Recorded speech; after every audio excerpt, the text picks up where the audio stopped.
You look great. How rude. Better than It's always, since we both make videos together, we all have our ways of setting up the lights or setting up the audio or how we want the table set up. And is this thing on right now? Oh, it's on. And back to you. Mm-hmm. So we are constantly kind of stepping over each other's toes. But since this is the Andy Martinez show, I get to set up the lights the way I like. You do. Yeah. So thank you for being on. You're welcome. So Rebekah is guest number 2. Even She's our first lady. I'm number 1 in your life. She is number 1 in my life. And I'm really glad that you decided to do this. Of course. Rebekah is easily the most important person in my life, outside of Enzo dominating our lives. I use Rebekah not only as my my wife, lover, friend, companion, but she's my sounding board. Sure. What else am I? What other things do I? What other Isn't the things show to about are me? You? Yeah. What other things are you? Oh my gosh. I can name quite a... I mean, the list is very long, so why don't we just... Start with what's recent? Let's just start where you want to start. So I think one of the things that have been really interesting about you lately is you sort of have gone over this journey over the last few months. And it started off all because we wanted to... We want to make a baby. Right. Yeah. So we started this procreation conversation. We've talked about it over the last 8.5 years, but over the last 6 months it became really real, and you started getting yourself prepared. And I thought, what the hell does that mean? We just got to do it. Yeah. And I'm like, it doesn't work like that. Just trust me, it doesn't work like that. Let's start with that. What does getting prepared mean for you and for us? The sound is off. Well, since this is my first time preparing, I didn't know myself, and there's this really great thing called podcasts, which we're doing. And I decided, and actually it started with a journey with my kidneys, because I've been having some kidney issues for a while. So I was like, let me learn more about how I can maybe prevent that, So I went on Spotify and looked up kidney podcasts and found a bunch. So started listening to those. And then I was like, when we were having this conversation, I was like, I wonder if they have any podcasts for women who have PCOS or for women who are wanting to get off birth control. And there's quite a few podcasts. I kind of had to sort through and find one that really spoke to me and had a lot of information. I like them because they're like 20-30 minutes, and each one just would teach you so much. What is PCOS? It's like post-cystic ovarian syndrome, and basically your body's just completely hormonally out of whack. I think it's kind of a genetic thing. I don't actually know now if I have it. I was diagnosed with it when I was 23, 24, and then I got tested recently and they said I do not have PCOS. And PCOS isn't usually something that just disappears. You kind of always have it, but there's ways to manage PCOS. So it's like cysts on your ovaries or a lot of like follicles, and it makes it really hard to have. It makes it really hard to get pregnant. But it causes a lot of other problems too, like cystic acne, which I had when I was younger. I mean, not just acne, like cystic acne. It's extremely painful. So when I first, the lovely, she's always been beautiful. I know, look at this skin, it's glowing. When I first met Rebekah, or actually, started to date her, she was like maybe at the peak of this hormonal thing that was going on with her. She was a lot heavier, bigger, heavier. You can say that.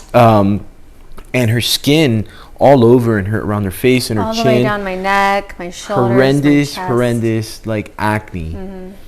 And it was really hard for me to go out in public. I was terrified. Not only that, it's painful.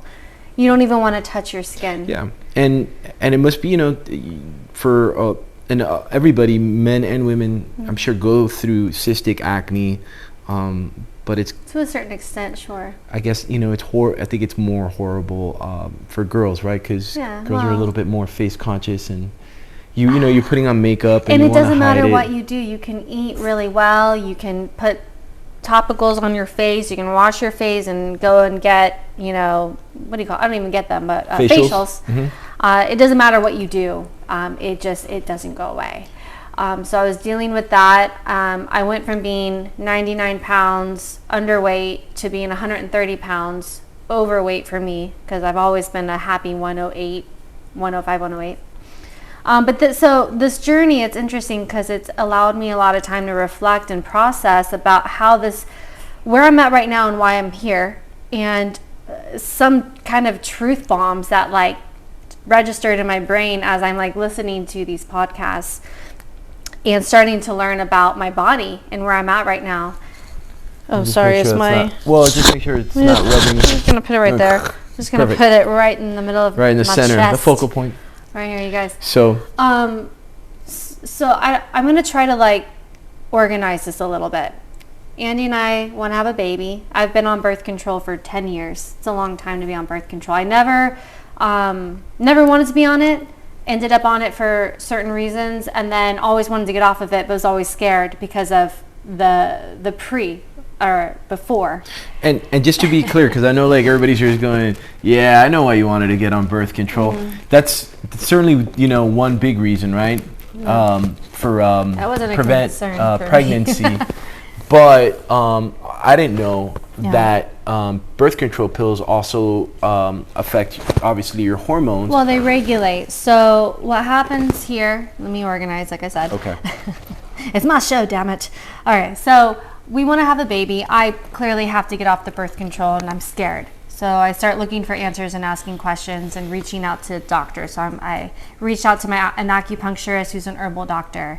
I did my research. I ordered my vitamins. And then I'm starting to think, and it starts clicking in my head. I'm like, oh my gosh. All this time I thought I had digestive issues, but it was actually hormonal issues that was disrupting my gastrointestinal problems. So Rocky, come on, buddy. Come here. Sorry, my dog is acting up. He's a child. What can I say? So when I was initially, when I was 21 years old, I lost my mom. And a year later, my body just took a beating. That's when I started having gastrointestinal problems. And I never had that before. I was always really healthy, really active. All of a sudden, I had this pain in the center of my solar plexus. It felt like someone was taking a knife, shoving it in, and just twisting it. And I just remember going, what is that? And I would go to doctor after doctor, and they want to put me on these pills. You're like, well, it's probably just this or just that. They're not giving me answers. They're not giving me solutions. And I was really broke. Like, I had no money. I mean, I worked, and every little bit that I made, it would just disappear. And I really only had myself to take care of. Like, no one else was taking care of me. And this time, my dad was going through, his process of losing my mom. My sister was going through hers. My family and I kind of like disconnected, and it was just me. So I was like, well, how am I going to do this? What am I going to do? And I did know somebody at the YMCA who was a chiropractor, but she also was a homeopathic doctor. So she recommended I take a saliva test. I'm like, what is that going to do? She's like, no, really, it's great. It's going to help us in a better way than getting blood work. So I was like, okay, I'll spend the $250 to do this. And I did. And then she's like, you have +4 Candida. I'm like, what is Candida? And so she explains it to me, basically, in your gut, you have good bacteria and bad bacteria. It's a certain type of bacteria that we all have. Right, but it becomes like a fungus inside of you, right? I mean, a bacteria is bacteria. Okay. Yeah, I wouldn't say it's a fungus. Makes you foam at the mouth. Can Candida kill you? Yeah. Well, yeah. I mean, yeast. Yeast, right? Yeast. Yeah. So right. Too much Candida in the body it can throw off It killed a killer whale in San Diego. I forget which one, but it died of Candida. It just a lot of people don't know. Ruptured inside of it and killed it from the inside out. And then people were like, "What's Candida?" I'm like, "Come on, you guys. What year are we in?" Right. So Candida, there's thrush. There's like 186, if not more now, symptoms that Candida actually causes, right? So then there's so many people getting misdiagnosed, and they're like, take this pill, take that pill, don't eat that. And I knew like that's not what I wanted my life to be. So I did the Candida diet. At this time, I'm training for triathlons competitively, and I lost a lot of weight. So here I am, focused on my gut, my health. I was feeling better because I had brain fog. I was fatigued. I mean, in a way where at like 2 o'clock in the afternoon might as well have been midnight, and then I had to go to work. And people would talk to me, and I literally could not hear. But it was like in one ear, out the other. What do you mean you were feeling better? So as I did the Candida diet, I see. Yeah. Okay. I was starting to feel better. That's to kill the yeast or the bacteria. Kill off the Candida, let it die out, flush it out. Replenish. So is this that time repair. where you're chopping up coconuts? Oh yeah. It's crazy. So she tells me these stories from time to time. I wish there was Instagram back then. But she would do things where she would, chop a coconut in half and take the inside shavings, and then she would make that into like a hamburger patty. So cute. Wasn't it? You crack it, and then you scoop the coconut meat. I would do a lot of things with it. I'd make coconut jerky. I would make coconut smoothies. I didn't do anything in a can or a box. She would, when we first started dating, she made, what are those chocolate chip cookies? They were made out of garbanzo beans? Garbanzo bean chocolate chip cookies. Those were so good. Yeah. She made them for me, and then, it was right when we first started dating, she'd make them for me, and at night, I would just try with all my hardest not to fart. I'm just like, please don't fart. And it was just my stomach would. Yeah, if you squat down, boom. And then I do that thing where I'm like, oh my God, I got to fart so bad. And I would have just laughed. I'd go down the hall and I'd grab a butt cheek and I'd separate it a little bit and just pray that it just. Really? Oh my God, yeah, I didn't want to. Oh my God. And then I'm like, and then you would make more, these are garbanzo this. And I'm like. Garbanzo green bread, yeah. No, I got really into it because I lost a lot of friends. I isolated myself because I was just really trying to focus and take care of my health, which I was feeling better. But then what happened is that I lost my period for 2 years.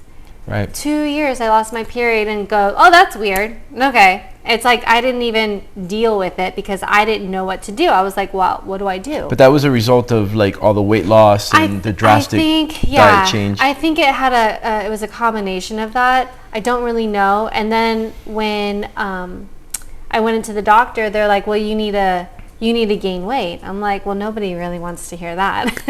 Right. I was like, well, what else? And they said, getting on birth control could help regulate your hormones and balance and get your period back. And by gaining weight, naturally, ladies should have or do have a certain amount of body fat. That's a higher level than men. I think I had 6% body fat. Right. Fat. And you can get down to 6% for a competition, but you don't want to stay at that level. I was there for 2 years, so it was I think pretty bad. women should be around 15% or higher in a normal state. Yeah, I would say I'm probably 17%. Yeah, now. I think now. Yeah, okay. Yeah. And everything is normalish. Well, for now, because I was on birth control. We've been off. How many days have we been off? 2 days. And all she's been telling me is I don't know what my body's gonna do. I might go crazy. I might go this. And Just I'm also prepare for anything. And now I'm really I'm looking around for I'm nervous at night. I'm sleeping with one eye open. Come on, no. Well, I don't know. We're not there yet. But yeah. So, anyways, went through this process. I did gain the weight back by eating normal again and whatnot. And then I put on 30 pounds. And then again, it's this is when I met you. I got my period naturally. Right. Yeah, so I got my period naturally. This was before you. But it was so irregular. I would get it 2 weeks in a row, then I wouldn't get it for 2 months. I'm still dealing with the acne. I'm heavier, and I got this water weight I feel like I'm carrying around with me, and I'm going, what is this? And so I was just fed up. This is year 3. And I was like, you know what? I just surrendered. I was like, I'm just going to go on birth control. But no one really talked to me about birth control. And I think that's where I started, this, over the last few months, getting a little I don't want to say angry, but you start realizing that women, we don't know enough about our bodies, and we're not told enough about really what birth control, can do. So here I am 10 years later, and you've seen this, where I'm so tired, I'm so fatigued, I don't know, my mood swings or whatever, but it was just like, all of a sudden, I'm like, I don't feel good in my body. I don't feel normal. Why am I so tired and not motivated? And I was so depleted of so many nutrients and vitamins. So then I started taking that. And then that's when I started sinking to go, oh my gosh, the beginning of my journey should have been me having someone help me, or me figuring out how to balance and reset my hormones first. But I went right into fixing my digestive system, completely threw off my hormones even more, and then just got on birth control. Right, but I think too, 10 years ago, right? I mean, now, especially here in Southern California, we have these, like, you hear things that you don't hear anywhere else, like maybe a naturopathic doctor or a homeopath. Yeah. Doctors that do integrated medicine. But what you don't know, you don't know. No, absolutely. But now I feel like, you went on Spotify and you looked up this kidney podcast or this podcast on birth control, and there's information for you. But if you talk to any woman that's like in their 30s or 40s, they'll tell you that they've had the same, if they got on birth control, they're going to tell you the same story. They're like, I didn't know what birth control was. I didn't know what it was going to do. I didn't know that the real side effects and the real truth behind it. No, absolutely. Yeah. But I'm saying, like, now there's so many different ways to no help. Excuse for you not to, like, I don't know, we live in this, like, I look at everything, like, I research everything, and but sometimes you just, like, it, like, for me, like, it just hit me whenever I was like, I have to get off birth control, and then I started researching and started listening and started asking questions, and then I was like, oh my gosh, this should have happened 10 years ago. And so I'm just really grateful that this is the time. I was really scared to get off of it for the reasons of the PCOS coming back. Mm-hmm. And as we all know, when you do get off birth control, you are going to be, your body has to get back in sync. Your brain has to start communicating with your ovaries, which I didn't know. My ovaries have been shut down for 10 years. Didn't know that. What do you mean shut down? Shut down, not communicating with my brain. They've been shut down. So now I'm like, hey guys, wake up. And then it's got to talk to my brain, and my brain's got to talk to the ovaries. So the birth control pill, like literally shuts them down. But you still have a period, right? It's fake. What do you mean it's fake? It's just fake. It's not real. I'm in the line buying tampons. I know. What do you mean it's fake? It's fake. I don't know. I should do more research on it, but it's not a real period. It's a fake period. Okay. It's not your body really producing a period. Yeah. But I guess this is a better question for more of an expert. The process. But I know people still get pregnant while they're on birth control. That's only because they're not regular on their birth control, or they skip. So there's always that chance. It's not 100% proof. Well, at this moment today, we are off birth control. Not that we're trying. The goal is to reset and get my body as healthy and balanced as possible naturally off the synthetic hormones. Right. And then when that happens, then we would have another conversation saying, let's go. Let's make this happen. Or not have another conversation, say, oops. Yeah. Because I mean, if there's always that chance. Right now, there's really no goalie. I'm just I'm shooting free throws. I'm aiming for the belly button best as I can. It's a good idea. Well, I'm using an app for the first time in my life. For the first time in my life, I really want to learn my cycles and understand them. I'm excited about kind of owning my body again and understanding it. So I have it marked on the calendars the last period I got and when I ended. And we'll see when I get the next one, but I'll get to log it in and start keeping track of that. And it'll also let me know you're fertile, not fertile. This is a good time to make a baby. This is a bad time. Maybe you want to try some other things. Yeah, maybe we could skip a day. It's a good day to go see a long movie. Today's a good day not to do it. Yeah, today's a good day to skip. Yeah. I know, and I know it's, you would get your period and you'd say, oh, I got my period. And I would just be like, yes. Me too. Live to fight another day. Woo. Live to fight another day. Yeah, it's a journey. It's truly a journey, and it's been interesting and a lot of time to reflect and process and learn. Mm-hmm. And you know me, like once I like get into something, I'm like all in. So I will use that to,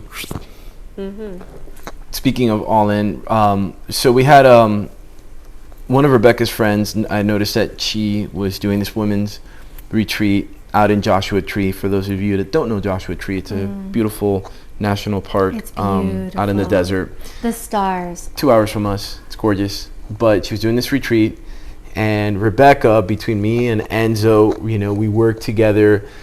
We spend a lot of time together. Rebekah is part of the boys club. She hangs out with all my guy friends. I thought this would be a great opportunity for her to just get surrounded with, you know, other women. And she went out with her good friend Serena, and you guys did what? Like meditate, stretch, yoga. Stretched. And then you had... That's hilarious. Well, you know, you touch your toes. You guys stretched. We should be stretching every day, Andy. I stretched today at the gym. Sure. I did the butterfly. You sat. I put my feet together and I did the butterfly thing. All right. Open up the... I hear you. That's good. But, so you went on this adventure? Yeah, a couple days out in Joshua Tree with a small group of ladies. Didn't know any of them except for Serena and then my friend Erin, who was actually leading the ceremony and the retreat. And there was a shaman there. Ooh. Yeah. From Peru, where she met him 20 years ago. What was his She's name? practicing to be a shaman. Ruben. The one thing as a guy, like there's, you know, I don't know, 10, 15 women out in the desert. 7. It ended up being 7, but we didn't know that till you got there. Yeah. And then like some guy named Ruben. And I was like, what's up with that? I think it's Ruben. I feel so bad. I hope it's Ruben. And even if it's not Ruben, but there's a guy. There's a guy, bunch of ladies out in the desert so sweet. Stretching. And stretching. Some we guy. had one day of yoga. But basically, no, it was just different. It's nothing like I've experienced before. And if there's anything I took away from that, is that I was super relaxed, at peace, calm, quiet, enjoying the beauty that God, you know, has made. The stars at night were just beautiful. The laughter that I got from that trip with Serena, she's a lot like me, and her and I just get each other. And it was like we're 15 years old having a slumber party with our pajamas on, but with wine outside and drinking under the stars and just talking about life and sharing and consoling and laughing and just enjoying just time. And then there was one day where we did an actual ceremony with a plant medicine called San Pedro, and it's actually from Peru. San Pedro. And it took 4 days for them to make the medicine, and we drank it. This is the part where I was like, you're going to do what? I'm thinking like she's dropping mescaline out in the... There's that scene from The Doors where like everybody's throwing up all over the place. It's very safe. It's very safe. It's not a hallucinogen, or it's nothing like that. You don't run out. No, you're running around the desert naked. No naked running. No, that would have been so fun though. So freeing. And there's Ruben. No, it was very calming. Like I said, we took the medicine. You know, you go around. There's a circle that we would do, and you go around and share what you set your intention, and that was our whole weekend of just kind of setting intentions, being able to release, let go, surrender, which I'm all about. You know, and there's just that other layer where we would take the medicine, we lay down, and then they made these beautiful sounds with sound bowls, and he had this whistle. Like, if I just tell you guys, you won't even, it can't even compare to what we experienced. And and it was just beautiful. And everyone kind of got some one-on-one attention and work done with moving energy around and releasing and letting go of the negative energy, or you could call them demons or whatever you want, and just being there. It was just so nice. I almost felt like I was in an ocean and I was just floating, and sometimes I would, go to the shore and then I'd come back and then I would just float. It was just so peaceful. So we started the ceremony at 6, and by the time we were done, it must have been about 11, Then we had some soup and some bread, and we ate, and then we went to bed. And it was a beautiful evening. You did talk about the bread. Oh, man. Well, the bread was from Whole Foods, so it wasn't but it was like organic, you know. I don't eat bread. I don't buy like loaves of bread for the house, because between you and Enzo, forget it. You guys would yell at me and say, "Why did you buy this? I ate it all." So I just indulged in eating. Like, we ate really, really well, but every meal, let's say breakfast, lunch, or dinner, if we're having a salad or if we're having eggs and fruit, there was like a bread bowl. And I just, every opportunity I got, I took some bread. It was really nice. So I laugh because, you know, when we go on vacation and, you know, you see people, they go to the beach or they go on a cruise and they come back and they're wearing a Hawaiian shirt and they got the coral necklace on, and they got the tan, of course. It takes a little while to like let go of the vacation. Yeah. You came back and went on the holistic side of Amazon. Amazon.com. And around the house we have these. Yeah. Actually, it's interesting. And you're getting really good at these. Thank you. By the way, these are sound bowls. There's 2 different ones, and I actually have always wanted to get a sound bowl, because in yoga they sometimes do it and it's very relaxing, but I've never really truly experienced it until this last weekend. And then I thought, oh, this is good for anxiety, depression. It's supposed to help kind of open up the chakras in your body. And I was like, this would be great for Enzo, because he has trouble falling asleep.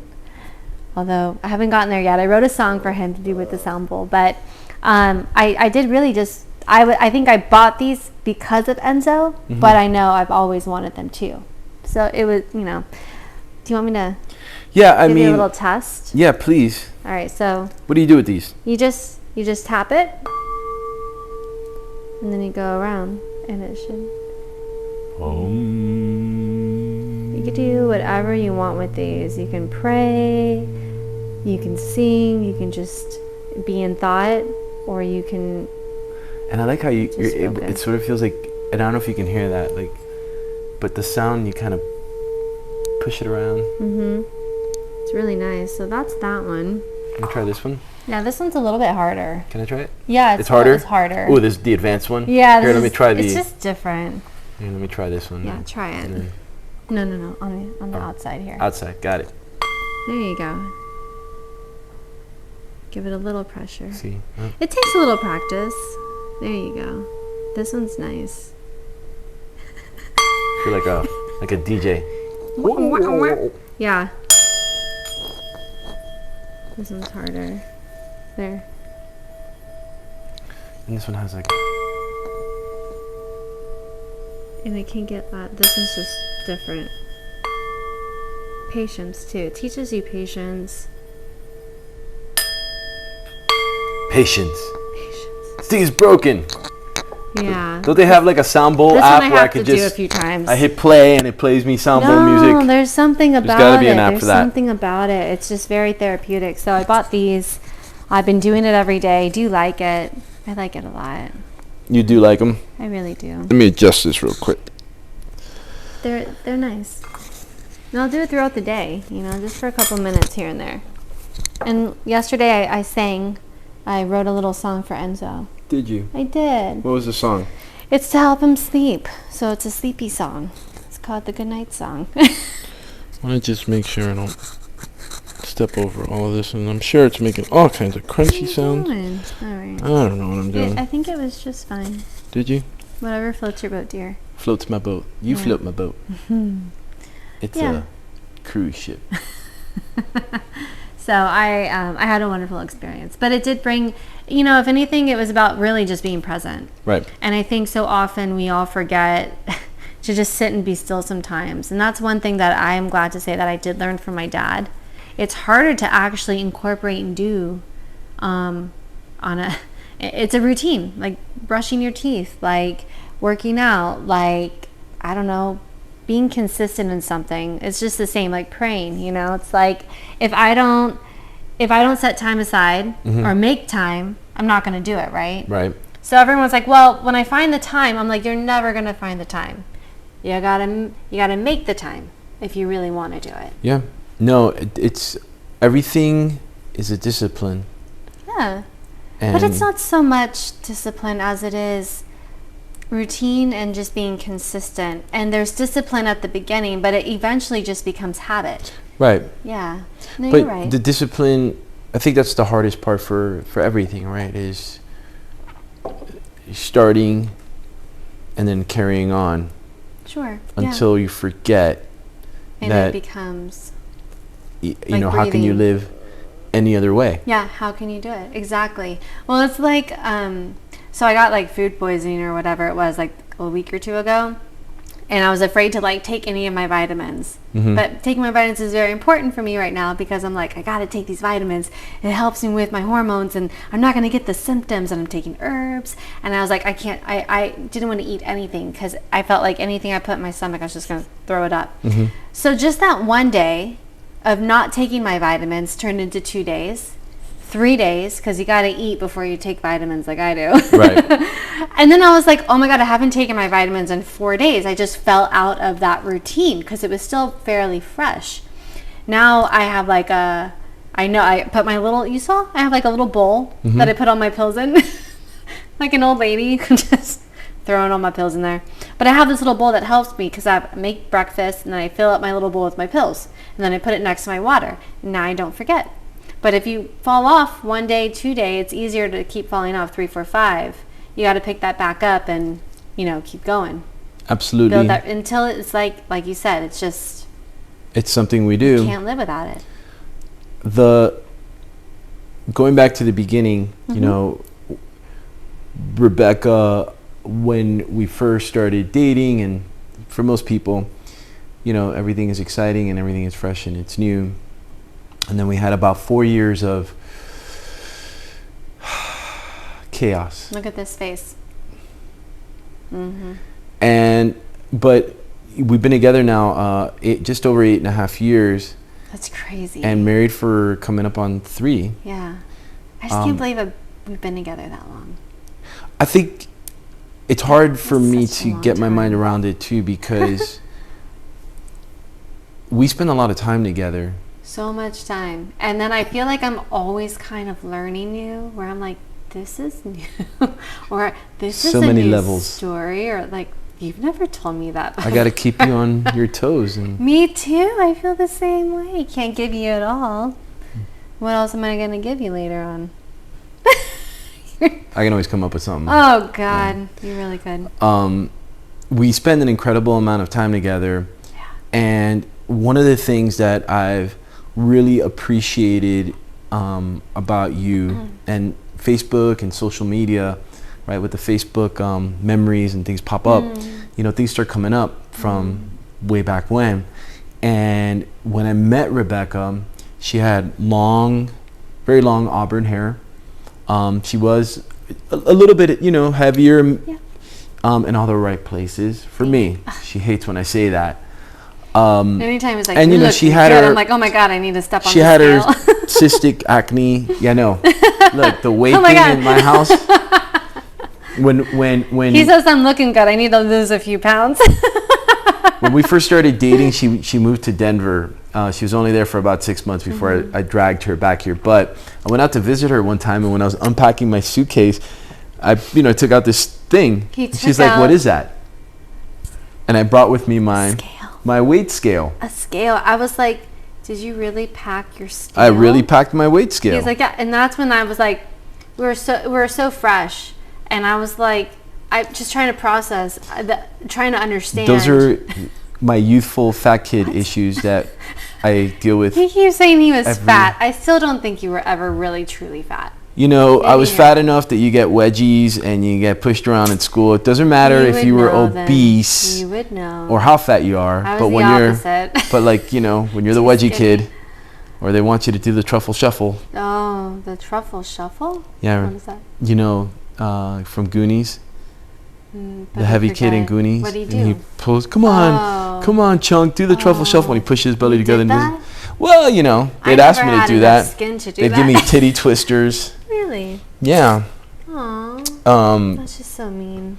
And funny enough, because I want to talk to her about this transformation.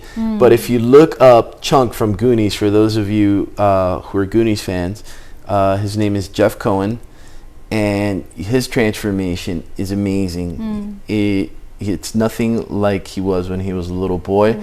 He is an amazing entertainment attorney out here in Los Angeles, and he also represents... Who, Tommy? No, me. Oh, you. He represents you? Cohen and Gardner. Really? Yep. Oh, I didn't... okay. Yeah. See? So, together 8.5 years? Still keeping her on her toes. Who? I know. That's funny. But your transformation over the last 8.5 years, I got to be ringside because I met Rebekah when she was just turning 25. She had lost mom. Yeah. And you know, it's such a young age, and you're still trying to figure things out. Yeah. So from the age of 25 to 33 now, raising a stepson, dealing with a madman. Yeah.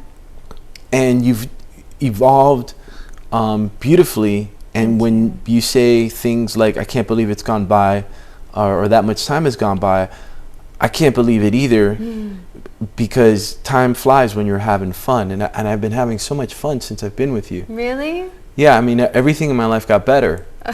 I mean, like my business, I didn't have it. Yeah. I started it. Well, we've grown a lot. You've grown as a individual, I've grown, and we've grown together, definitely. And as a unit, like a family unit, too. All of us. Like, it's been crazy. Awesome. When I met Rebekah, I had lost my job. I was going through my divorce, and I just started Uber driving.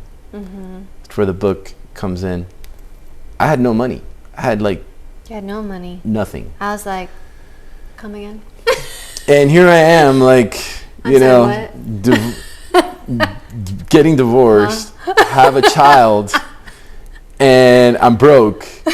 And here I am, like, trying to swoon this little 25-year-old Oh, you got me. girl. You got me. What? Yeah, and people say I'm crazy. What the fuck were you thinking? I don't know to this day. Sometimes I even question myself now going, what did you get yourself into? But it's interesting because I don't know what it is with you that it's hard to explain my feelings for you because, boy, can you make me so angry. But you want to know what all I want to do is? What? Hug you. Oh. I just want to hug you and then squeeze you, and I want to slap you, but then I want to hug you again. I tell you this because I love you in a way that is so deep and profound. I can't even explain it. And when you get upset, because I don't get upset, when you get upset, I'm like, hey, want to talk about it? No. Can I have a hug? I understand. Nobody can piss me off the way that Rebekah can piss me off. But the thing is, I don't do anything. No, it'll be something as stupid as, like, the other day there was like 2 peanut butters and like 2 sunflower seed butters in the refrigerator, and I couldn't wrap my hand around why we had duplicates in the refrigerator taking up space. You couldn't wrap your head. What did I say? You said your hand. Couldn't wrap my man because I was talking with my hand. Yeah. I'm still pissed off about it. I can't even think about it. Like, why do we have 2 peanut butter jars in the fucking refrigerator? Because you probably put both of them in there. That's realistically what probably happened. So I understand. It's like when you can't put the trash bag in right. And I'm like, why is this so difficult? Why do you put the toilet paper roll? Like today, you notice I change it. Oh, I just throw it in there. I don't have any particular No, you really do. You really do. You like the paper falling behind, and then it like leans up against the wall, and then I can't even look anymore. Get it. Now I just flip it over. And I'm like, so it hangs out in front, so that's easy to pull. For those of you who are not married yet, this is what you get to look forward to. I honestly don't even try anymore. In the comments, if you're watching this or listening to this, in the comments, please let us know, is the toilet paper, does the roll like fall over the front? Don't care or does it come from behind? I don't know. I really don't my care opinion, anymore. it's the easiest. He said the bears do it this way. The Charmin bears do it that way. I'm like, they're bears. And they're a cartoon. That's just, whatever. So getting back to, Sorry. I met Rebekah. She had long, flowy hair, auburn, and she's a little heavier, and she's acne. And you were really thin. I was really thin. You were really thin, but I'd have to say that you were not eating properly. You were not in a good place. You were really thin. And I think people now just automatically assume that you've always had this wonderful look to you, and your hair's always looked like this, and of course you've always been fit, and you've never had any of these problems where your stomach is a mess, or your hormones are imbalanced, or you're getting debilitating periods that while you're exercising knock you to the floor. Pass out. Yeah. People often just see where you are now. They miss the journey. Yeah. To where people have gotten there. No, absolutely. Everyone has a journey. But you're right. And I think sometimes people, they even with me, they're like, I'm super grateful when people say, oh, you're so handsome, or this and that. I'm super appreciative. Yes. Or people say, hey, you're in great shape. But I run my ass off every day, and I work out almost every day. And there's been years where I've gotten fat as fuck, and then I'll lose 40 pounds. And, there's the emotional baggage that I carry from being a kid. And I remember all those little fuckers. But I've forgiven. Except there's two of them. Yeah, but you gotta let that go, baby. There's two of them there. There's two of them out there where I'm like, we'll talk about that another time. Yeah. We'll do some sound bowl healing. People don't see that there was, sacrifice and pain, anguish, frustration.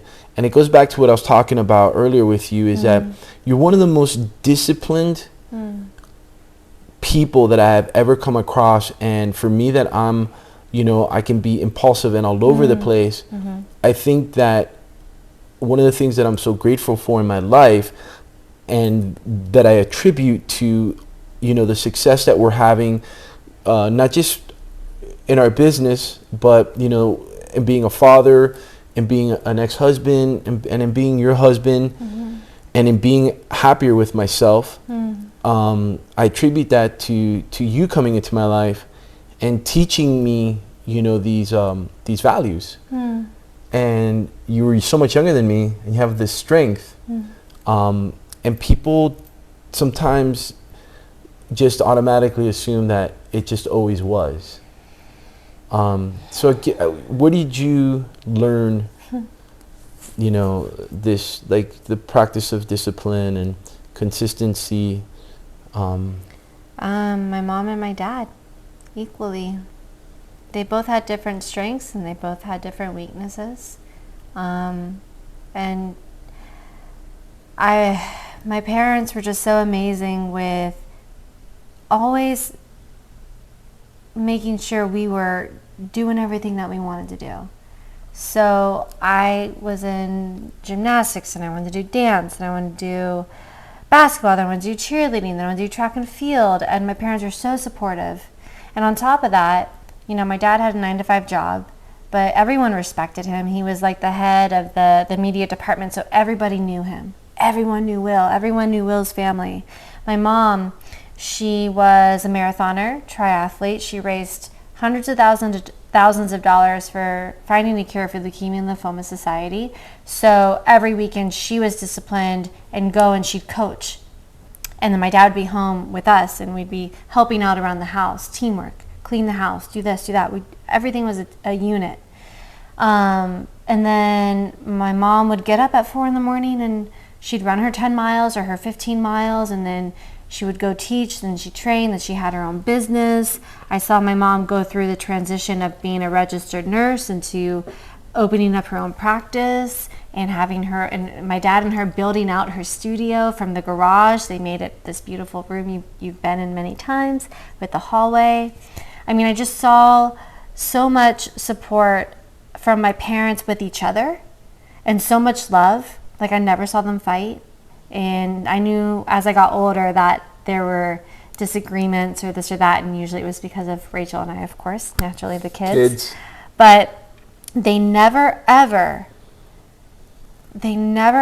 separated their thoughts. They were like one person. So if I came to my dad, I say, Dad, I want to do this, or I want to get this. He'd be like, well, I need to talk with your mother first. Or if I talk to my mom, she'd be like, well, I need to talk to your dad first. And I never got an answer. It was a united force, and it was the same answer coming from both of them. Always. You never got a different answer. Never got a different answer. And I loved how my dad treated my mom, and I loved how my mom treated my dad. There was just so much love. They were married for 30 years before my mom passed. And I know that every day since my dad, my dad wasn't the same for a very long time. And I think he's finally now becoming his own. But it's taken 12 years, And to see that transformation is beautiful. But it also is a reminder that, my mom and my dad truly loved each other, and they really loved us, and they put everything into us. I don't know where else I would have gotten this from. I've been through a lot. I've lost a lot of people in my life, a lot since I was young. And not just like random people, like deeply rooted, like connected individuals that were my life died at very young ages, all the way into my teens, into my adulthood. So I don't know if it's between loss and between how my parents raised us and the foundation and the seed that they planted, and it took to where I'm at, and here I am. I don't know. I was compassion. That's another one. I was reading Patrick Bet-David's book, Your Next Five Moves. Great book. And in the book he mentions, it's a business book, but he talks about different things that, practices to be successful. And one of the things he says is, keep your calendar full. And Rebekah, even if we go on vacation, like, she will pack the calendar in. And when we go on vacation, we were just in St. Martin for a week. And we're working out on the beach, we're hiking, we're doing this. In my mind, we could have done more, but he wasn't feeling well. I'm like, hey, can we sleep in till 8? Like, we're on vacation. But one of the things, with Rebekah is that even our checkout time at the hotel was at 11. Our flight wasn't until 3. Like, we dropped our bags off in my brother's room, who was also staying with us an extra day. To get into the ocean. She went back in the ocean. She swam some more, worked out again. She seems to get it all in, squeeze out as much of her time as possible. You gotta live life. And again, not to give you too much credit, but one of the things that I've learned from me in my life when it comes to especially work is how much more can I get in. That makes so sense. There are whiteboards everywhere with notes, or I'm on the phone, or I'm on the laptop, or we're taking the time to make a video or interview or a podcast, or going to an event or a meeting and greeting people. Just how much more can I squeeze in? And you're going back to your work ethic and your discipline. In a day, you can get so much in. Yeah. And then one day she'll just crash. I do. One day she'll crash. You gotta just, process, you gotta rest, and then go. Why, when you started to change, it seemed to me like, you always start inside and then go outside. Is that right? Internally. Like, you start your work internally and then you go outside. Because I think the girl I met on the inside and the outside, you're much far, version 2.0, if you will. But you changed your look, right? Yeah, I did. And how much of changing the outside is a reflection of the inside, or so much? How much does the outside empower the inside? So much. I love this look that I have found, or that found me. And it was bold, and it was risky, and it was, scary. And these are all parts of me that I think internally were trying to figure me out. as one does in their 20s, you know, as one does when they go through really difficult moments and times, and as one grows. And if you're not growing, then, well, what's the point, you know, as a person? You're going to stay the same person your whole life. You're not really going to live your fullest life. So, yeah, I think in my 20s, I just was trying to search and find who's Rebekah? Who's Rebekah? Who do I want Rebekah to be? You know, what has God, you know, put in me to put out into this world? Like, where am I? Who am I? And so it did start, interesting enough, with this physical look. And I think this physical look empowered me inside.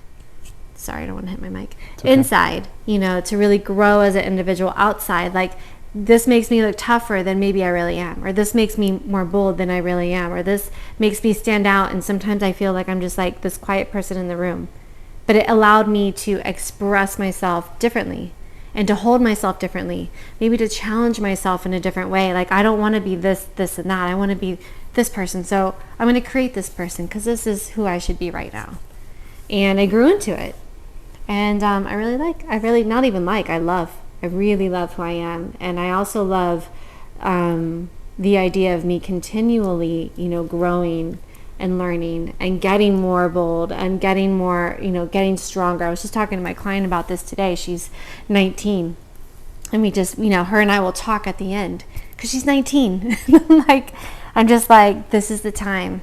I go, you do everything you want to do.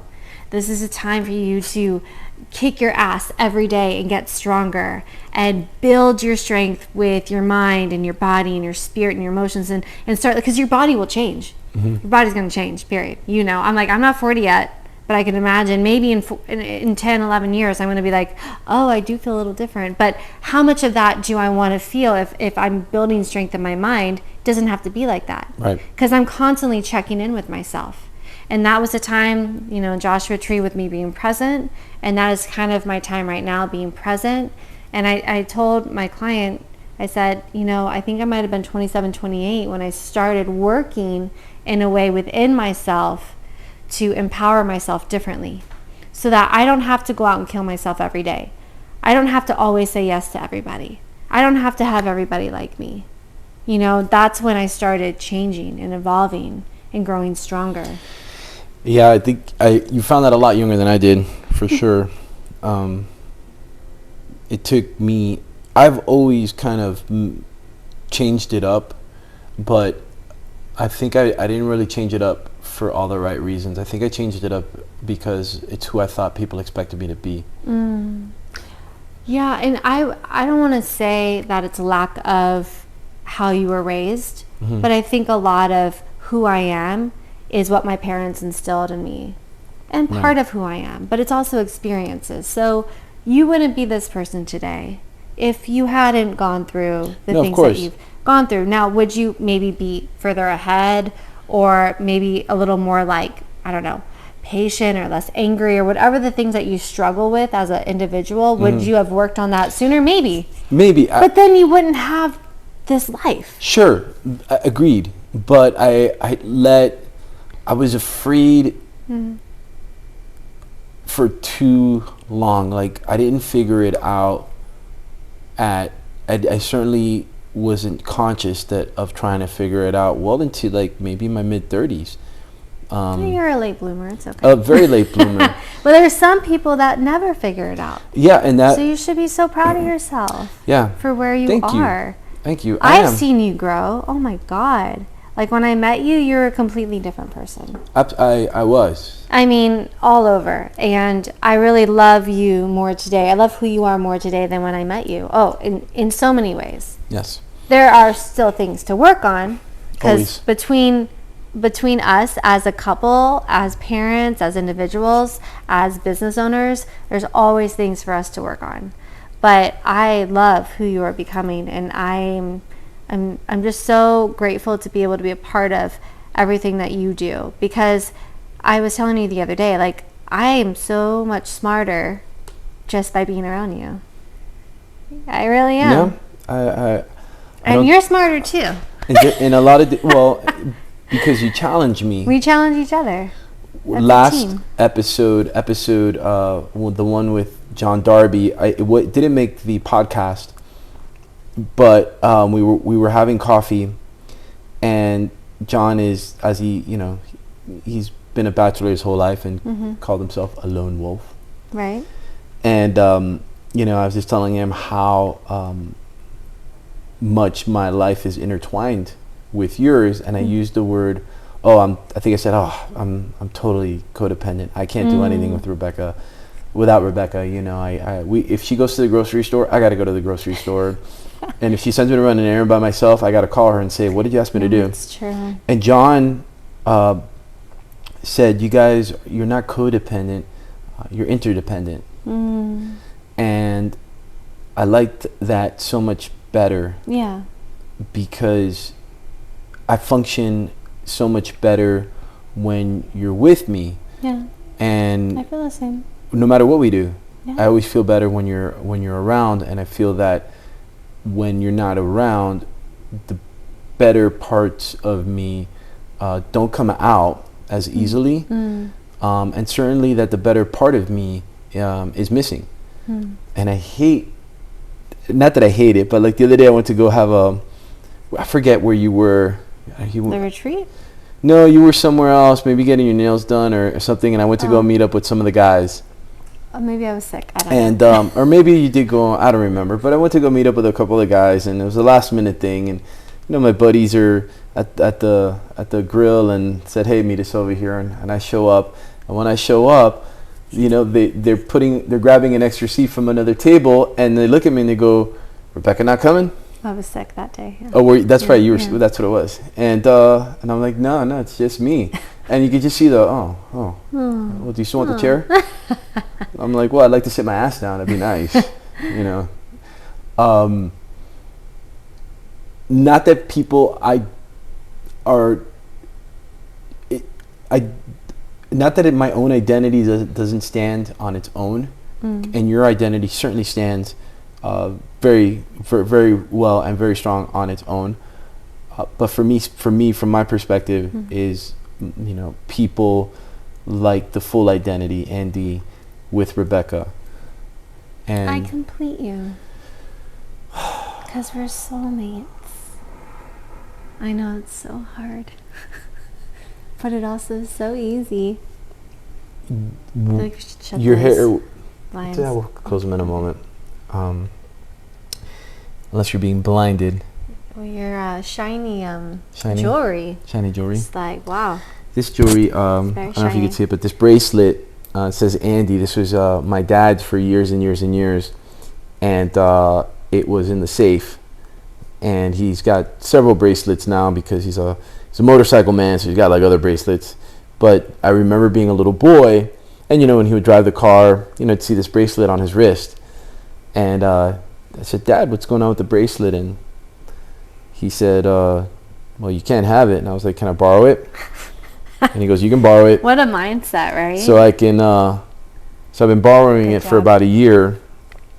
And then this bracelet right here, the silver one, it's got a little, the cancer ribbon on there, and it says August 16th, 2010. And Miss Sue, Rebekah's mom, there's some of her ashes in here. Yeah, there is. And one of the things that I like very much about Rebekah's dad is he can be ceremoniously sentimental, and things not necessarily have to have monetary value, more of a symbolic. Yeah, symbolic. So one of the first things he gave me for the wedding. Well, yeah, a wedding gift to you. Correct. He was trying to figure out what to give me, and Rebekah had given this to him. My dad, probably like 2 years or so after my mom passed. Right. Just a few years after.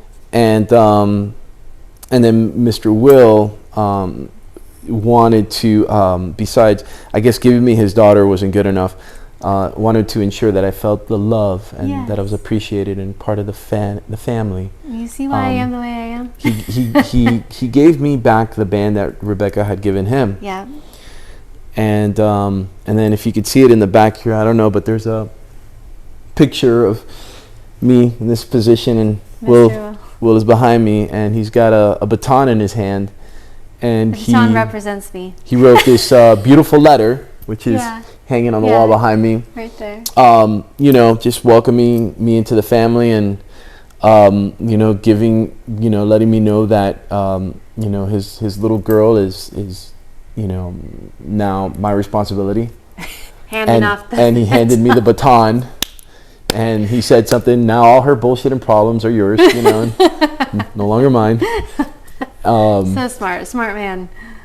And I think you get a lot of these great qualities from your dad. Oh yeah. But I digressed, and I forget where it all started from. Oh God. Well, we went to see your bracelets, and before that, you were starting to talk about me. I was.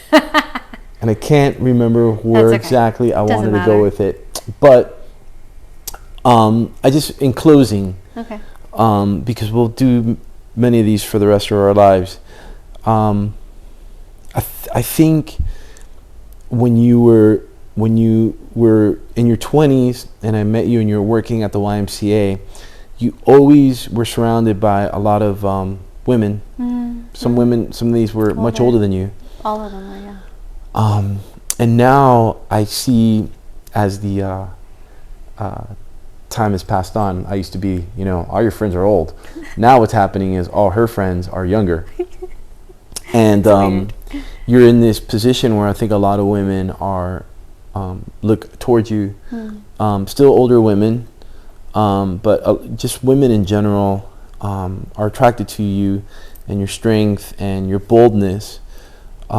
If you could go back to, you know, your 18-year-old self and give your 18-year-old self some advice, what do you think that advice would be? 18, pick a year, 19, 20. What would you tell yourself? Like, get a grip.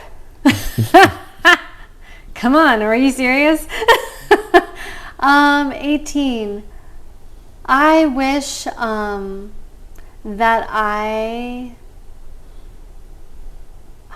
that's hard.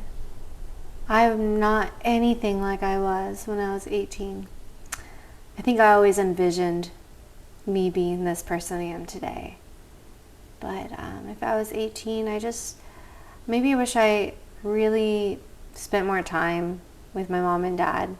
In a special way. We always spent a lot of time together, like when we were kids and stuff. But as I got older, I hung out with my friends, my boyfriend. You know, it's like superficial, whatever. I didn't know who I was. I was really lost, and I thought I knew what I knew. I thought I knew everything. So maybe if I was 18, just to be more humble and to be more, you know, eager to learn and love people. And also, I had to learn a lot of hard lessons when I moved out to Hollywood. Not to trust everybody either. Not to be so naive. And to be bold and to be strong in myself. And to, you know, make decisions based on my heart. Because a lot of the time you can base decisions off your emotions or other people telling you something, and I just wish I trusted myself and actually followed through with what I wanted to do versus what other people or what my emotions. And I learned a lot about how to, you know, control my own emotions, and I think that's always something I'm working on to this day. But at 18, just to be more humble, you know. I want to ask you just one more question, just to see if we're on the same level. This is a test. And well, kind of a test, because we you know, you mentioned some things about well, I don't want to say anything about it. I just want to ask you the question. Yeah. It's near and dear to you, your mom. Yeah. You got one day with a completely healthy Miss Sue, one day, and you get to do whatever you want that one day with your mom. What's the one thing you would want to do? It's going to be a full packed day. I know between you and your mom, it would definitely there would be, but There's one thing that you always say to me time and time again. I wish I did. Yeah. Do a triathlon with her. Do your triathlon with her. And then we'll go get our Starbucks. Go get your Starbucks. And then we'll go get our nails done. Mm-hmm. And then we'll go to dinner, or we'll just grab dinner and grab a beer. My mom loved really good beer, so grab some good beers and go home and just, maybe I'll bring out my guitar and we'll play and we'll sing silly songs and we'll laugh and just enjoy our time together. But definitely a triathlon to start the day off. Yeah. Well, if I had one wish, I that would be my wish for you. Thank you. A couple quick questions just to finish it off. You got more questions? Real quick ones. So we're clear, what took your mom? Breast cancer. Stage cancer. 4 invasive breast cancer. And the organization that your mom raised all this money for is called what? Team in Training. Team in Training. And they raise money for leukemia and lymphoma. That's right. So somewhere in the description, we'll post, a link to Team in Training if you're an athlete or triathlete or thinking about they raising money. They do lots of different events. So they started with marathons, half marathons. They do triathlons. They do cycle. What do you call them? Century rides. Yes. My mom and my dad did a few of those. They do a lot of different events. Yes, and they're a wonderful organization. And if you have some money burning a hole in your pocket and you want to do some good with it, Team in Training. You can fundraise, or you can give. Or you can just donate. Yeah. Absolutely. Thank you. Yeah. Anything you want to add at the end of this? No, this has been really lovely. I always love talking to you. I love talking to you too. I like when you talk back. I don't always get the opportunity to talk back. Really? It seems hard sometimes to get you to stop talking. No, this has been very fun. Thank you so much. Thank you for having me on your show. All right. So we can find you on Instagram under... RVNFIT, RVNFIT. And what's the name of your YouTube channel? RVNFIT. Awesome. But also, I post on Andy's channel, so you can find me there too. The Andy Martinez Jr. If you're looking for some Zen, inspirational, motivational things, that's kind of been my theme so far. Thanks for thank you for coming on the show. You're welcome. And you're probably like the only guest I'm allowed to like lean in and you better be kiss and mwah. I love you. I love you too. I'm gonna end with a little hit it. Oh, hold on, separate those guys. There we go. And this is Rocky, in case y'all are wondering who this cutie is. This is Rocky, my babes. Yeah. Say goodbye, Bubs. That's all, folks.